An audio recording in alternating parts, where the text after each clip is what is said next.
I'm Kayla Turner, 32, and 3 weeks ago at my parents' wedding anniversary gala, my mother finally gave me the moment that cut every remaining thread between us. The ballroom of a San Francisco country club glittered like a movie set, crystal chandeliers scattering light over 200 guests.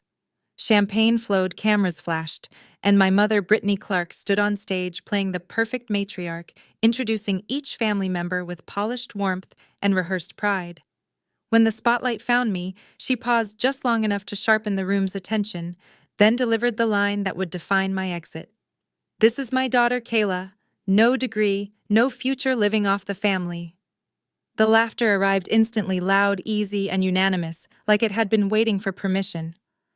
I had been their convenient disappointment for 12 quiet years, but humiliation only works when the target agrees to stay small. I didn't flinch, I didn't argue, and I didn't beg for dignity. I simply lifted my glass, met my mother's smile, and returned it with one of my own. "Cheers," I said clearly, calmly, into the stunned hush that followed. "This is the last time any of you will ever see me." I set the untouched champagne on the table, took my bag, and walked away. My heels cut through the polished floor with deliberate certainty, each step replacing laughter with disbelief. Behind me, 200 people discovered that a joke cannot survive once it stands up and leaves the room. What happened after that night didn't just change my relationship with my family, it rewrote the direction of my entire life. If you want to know how this ends, like and subscribe, then stay with me as I take you back through 12 years. The Turner family of San Francisco, that's how we were known. Upper middle class, respectable, with a 6-bedroom house overlooking the Golden Gate Bridge, a Mercedes S-Class in the driveway, and membership at the most exclusive country club in the city. From the outside, we looked perfect, but inside I felt like I was being erased from my own family. My mother died when I was 8. Cancer, quick and brutal. I barely remember her face without photos, but I remember her hands, soft and always reaching for mine, the way she'd squeeze my fingers when I was scared. 2 years later, my father, Ryan Rodriguez, remarried Brittany Clark. She arrived with her daughter from a previous marriage, Nicole Hernandez, 3 years younger than me. Within months, they weren't just part of the family, they were the family. I became invisible. Not in some dramatic, abusive way, no Cinderella treatment, just overlooked. Nicole got the praise for her straight A's and perfect attendance. Mine went unnoticed. Nicole got the new Mercedes at 16. I got her old hand-me-down with the dented fender. Nicole was groomed as the future of Dad's mid-size IT firm. I was just there. Dad never yelled or hit me. He just looked through me like I was a pane of glass he was trying to see past. Brittany would smile sweetly in front of guests, but her eyes would slide right over me when we were alone.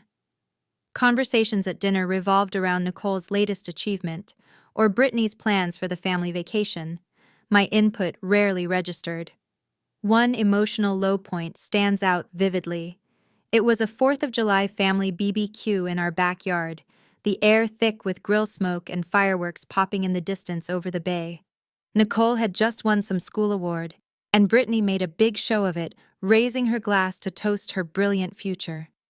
When I tried to mention my own good grades and a science project I'd been proud of, Nicole cut in with a laugh. "Kayla's always so slow about everything," she said, and the whole group chuckled along like it was harmless teasing. I smiled through it, but inside it burned, the kind of burn that settles deep and stays. Grandma Megan Lopez was the only one who pulled me aside later, whispering encouragement, while the others laughed inside. She was Mom's mother, the one person who still asked how I was really doing. She'd call every Sunday without fail, her voice warm and steady on the line. "You remind me of myself at your age, Kayla," she'd say. "Underestimated, but I see you. Don't let them dim your light." Those calls were the only place I felt truly seen. In that family, I learned to fade into the background, to speak less, to expect less. What I didn't realize then was that fading would become my strongest tool. The day my path was set for me came soon after, when I was 20, a sophomore at UC Berkeley with a 3.8 GPA in computer science and dreams of an internship in Silicon Valley. Dad called me home for a family meeting, words that never meant good news.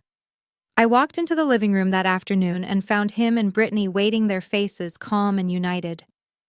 They told me the family needed to make sacrifices. Nicole had been accepted into a top MBA program. It was an incredible opportunity, they said. They couldn't afford both her tuition and mine, so they decided I would take a break from school just for now. Nicole's career would benefit the whole family. Brittany added in that honey-sweet voice, "A girl doesn't need an MBA to have a good life, Kayla.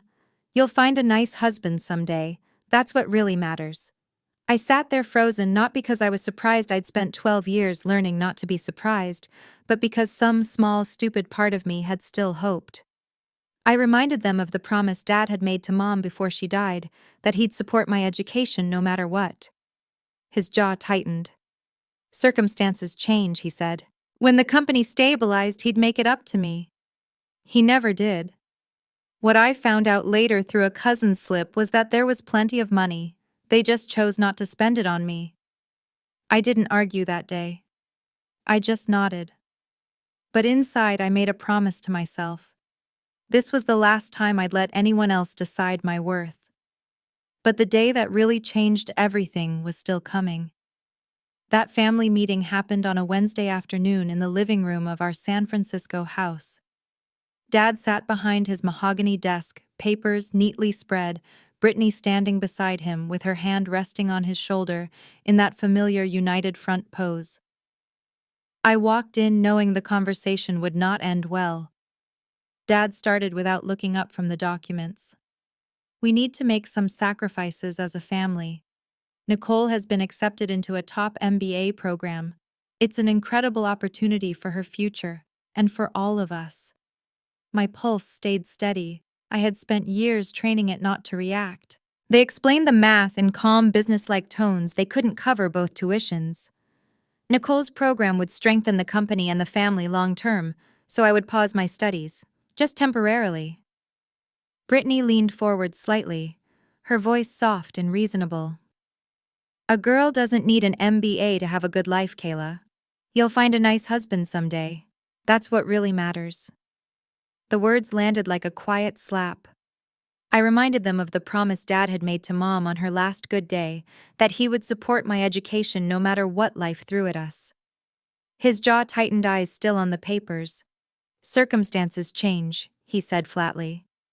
"When the company stabilized, he'd make it up to me." I sat there, not shocked anymore, just quietly registering the final piece of evidence that hope had been a mistake. Later, a cousin let slip that money had never actually been the issue. They simply decided it wasn't worth spending on me. I didn't raise my voice or argue. I nodded, once stood up and left the room. Inside, the last thread of expectation snapped. This was the final time anyone else would get to assign my value. I packed the essentials into one suitcase, clothes that no longer fit the life I was leaving, and drove north to Portland with $2,000 in savings. My first apartment was a 400-square-foot studio above a laundromat on a noisy side street. The radiator clanked like it was trying to escape all night. The walls were thin enough to follow the neighbors' TV shows word for word, and dinner was ramen noodles or day-old bagels from the cafe where I worked the morning shift. Rock bottom felt strangely liberating. There was nowhere left to fall. I landed an entry-level administrative assistant job at a small IT firm downtown. The owner, Lauren Gonzalez, was a no-nonsense woman in her 50s who had built the company from her garage. On my second week, she caught me reorganizing the server filing system during lunch. She watched for a minute, then said, "You've got a brain, Kayla. Stop wasting it on coffee runs. Use it." Those words were the first real validation I'd heard in years. I started staying late, shadowing the tech team, asking questions until they stopped rolling their eyes. At night, I devoured free online courses, Stanford's open courseware on algorithms, Coursera specializations in cloud architecture and data optimization. I practiced on the company's test environments, built small scripts to automate reports, and slowly earned trust on real projects. Lauren noticed. She gave me bigger responsibilities, corrected my mistakes without humiliation, and pushed me to think bigger. "You're not here to file papers," she told me one evening. "You're here to solve problems no one else sees."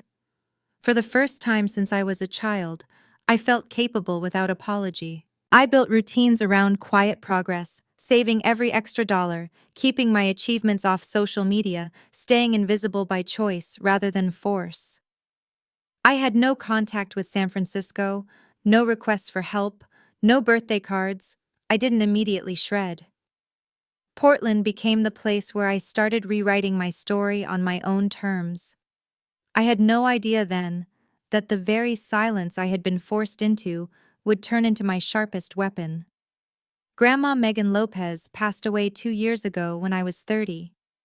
I flew back to San Francisco for the funeral and chose a seat in the very last pew of the church so I could slip in unnoticed. The place was filled with people who had known her for decades, old friends, neighbors, distant cousins, but I stayed in the shadows while the service unfolded. Brittany delivered the eulogy with perfect composure, praising a remarkable woman who had devoted her life to family values. Her voice carried that practiced warmth everyone admired, yet every word felt heavy with irony, because the family she described was the same one that had spent years making sure I didn't belong to it. No one glanced my way. No one acknowledged I was even there. I preferred it that way.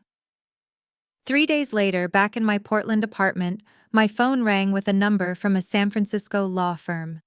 Sarah Jackson introduced herself as the attorney handling Grandma's separate estate. She explained that 8 years earlier, Grandma had created a trust fund solely in my name, with strict instructions that no other family member be told it existed. The principal amount was $800,000. Sarah asked if I wanted her to read the letter Grandma had left. I said yes, even though my throat felt tight. The message was short and unflinching. "My dearest Kayla, I know what they did to you.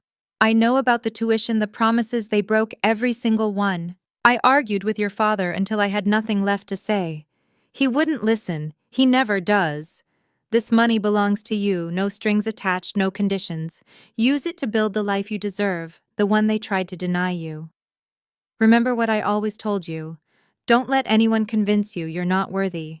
When they finally recognize your worth, it will be too late for them to matter. I believe in you. I always have.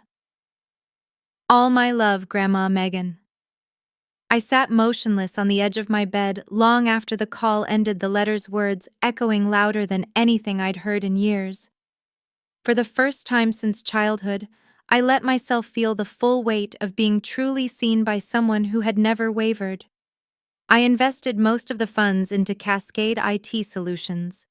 We leased a modest office downtown, with a view across the Willamette River, brought on 4 additional developers, and scaled to 15 employees, generating $4 million in annual revenue. Our specialty became software optimization, streamlining cloud infrastructure, automating data workflows, and reducing operational costs by an average of 35% for mid-size companies. Lauren Gonzalez, who had mentored me from the beginning, took the lead on negotiating contracts through third-party intermediaries to keep my identity completely off public records. No press releases, no LinkedIn mentions, no direct contact with clients. Everything ran under the company name and our legal team. The caution was intentional. I understood my family too well. If they learned I was succeeding, they would either try to take credit or sabotage it. 3 years ago, one of our largest clients turned out to be Dad's IT firm. They signed a 5-year agreement for cloud optimization, workflow automation, and cost reduction consulting that delivered consistent 35% savings across their operations. The contract became a cornerstone of their profitability. Dad had no clue who owned Cascade. At Silicon Valley Tech Mixers, he would boast to colleagues, "Cascade is the genius backbone of our company, pure innovation. Whoever runs it is brilliant." He was talking about me. The daughter he had publicly dismissed as worthless was quietly keeping his business afloat. The irony settled into my chest like a cold weight every time I heard one of those stories filtered back through industry contacts. The contract is approaching its renewal date now.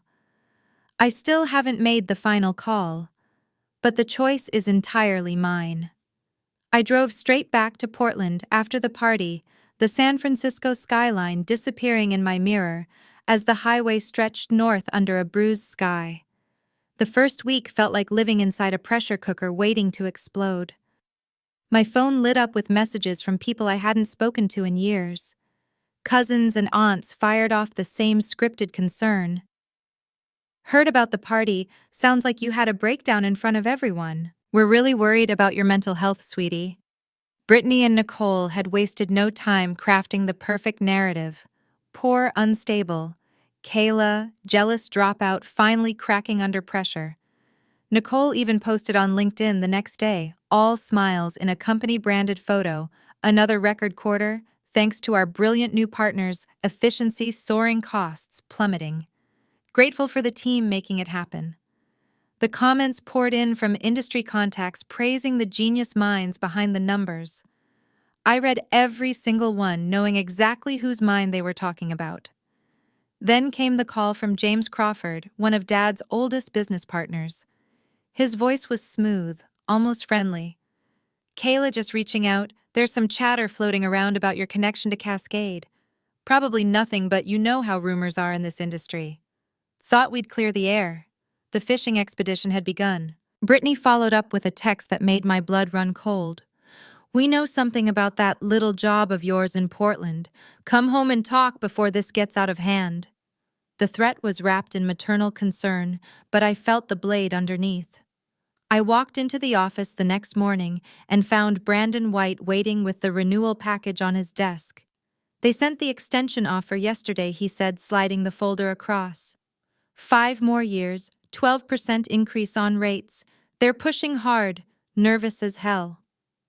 The numbers confirmed what I already knew. Cascade had become their operational lifeline, quietly shaving 35% off costs year after year while they took the credit. Part of me, the part that still remembered birthday cards with $50 checks and the tiny flicker of hope that maybe one day they'd see me, wanted to keep business separate from the poison. But the party had burned that flicker out. Lauren met me for coffee at the shop across from the office that afternoon. I laid everything out: the text, the LinkedIn post, the phishing call, Brittany's veiled threat. When I finished, she set her cup down and looked me straight in the eye. You've built this empire without a single ounce of their help. Don't let guilt drag you back into the cage. Set the boundary now. They haven't earned the right to your mercy. Her words hit like cold water, waking me up. The hesitation dissolved. No more protecting their feelings. No more pretending separation was possible. If they wanted to play this game, I would end it on my terms. That evening, another text arrived from Brittany. We're leaving San Francisco in the morning, driving up to Portland. We need to talk face to face. 10 hours on the road just to corner me in my own city. I stared at the message, thumb hovering over the screen, then locked the phone without replying. They were coming. And for the first time in my life, I was completely ready to meet them. The next morning, they arrived right on schedule.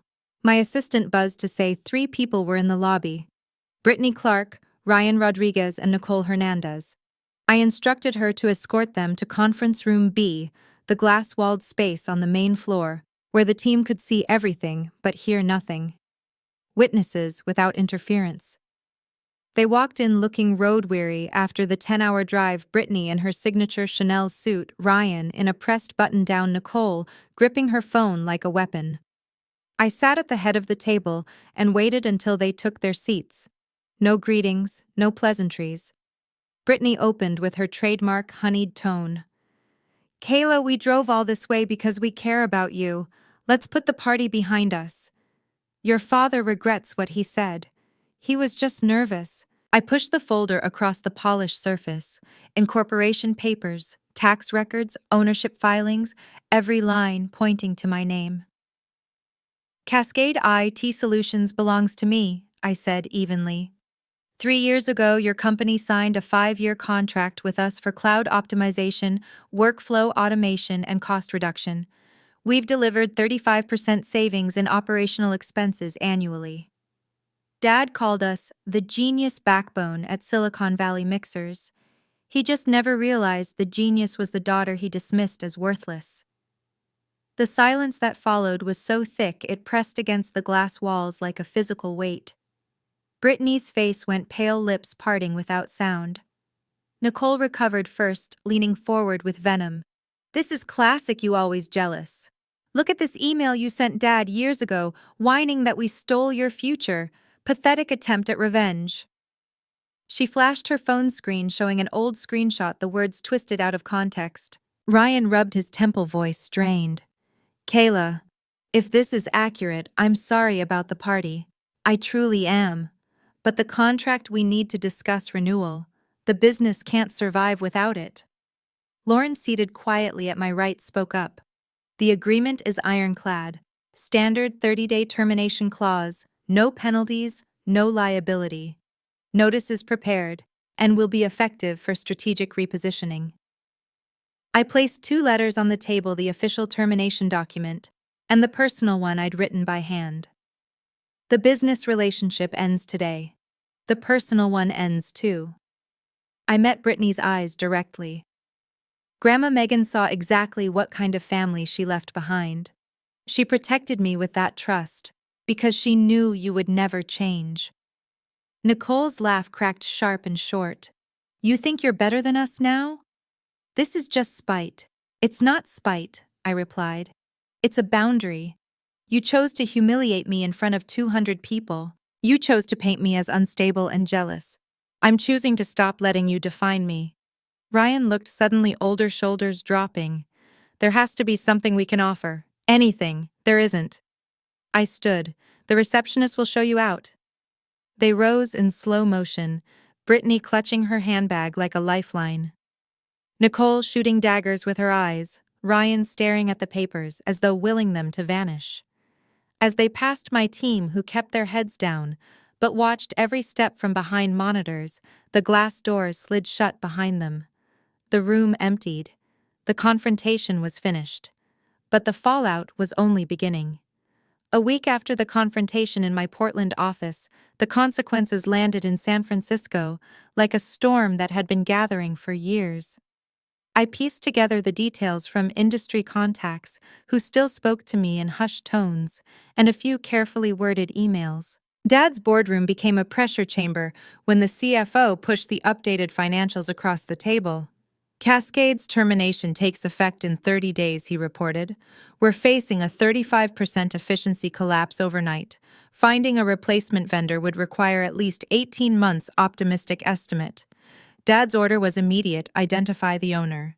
Within 48 hours, the trail led straight back to me. The silence that followed was louder than any argument. Layoffs began the following Monday. 70 employees notified just before Black Friday, the single worst timing in California's retail calendar. The official press release cited market volatility and strategic realignment, but the tech community knew the truth within hours. They had lost their primary IT optimization partner overnight. Clients started defecting quietly, citing reputation concerns following the anniversary party incident. Nicole, only 3 months into her CEO position, faced board interrogations that grew increasingly hostile. Her promised growth strategy unraveling under the sudden weight of her father's scorched earth decisions. Dad emerged from retirement to steer the ship through the crisis.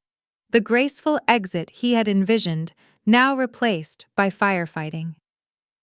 At a recent Silicon Valley tech dinner, a colleague who attended told me Dad sat alone at his table for the entire evening. No one approached him. No one wanted their name associated with the executive who had publicly humiliated the daughter who had quietly kept his company competitive. Then my phone rang with a number I hadn't seen in over 12 years. Uncle Justin, Thomas, Dad's younger brother, the family outlier who had chosen painting over boardrooms and stayed away from the drama. "Kayla," he said, his voice carrying the gravel of someone who had spent years avoiding conflict. "I heard about the party and the contract ending. News moves fast in these circles. There's something I should have told you a long time ago, but I was too afraid of your father to speak up." He took a breath. "When they claimed they couldn't afford your tuition, that was never true. Your mother established a dedicated education fund before she passed enough to cover 4 full years at any university. Ryan and Brittany drained it completely to pay for Nicole's MBA. Grandma Megan discovered what happened.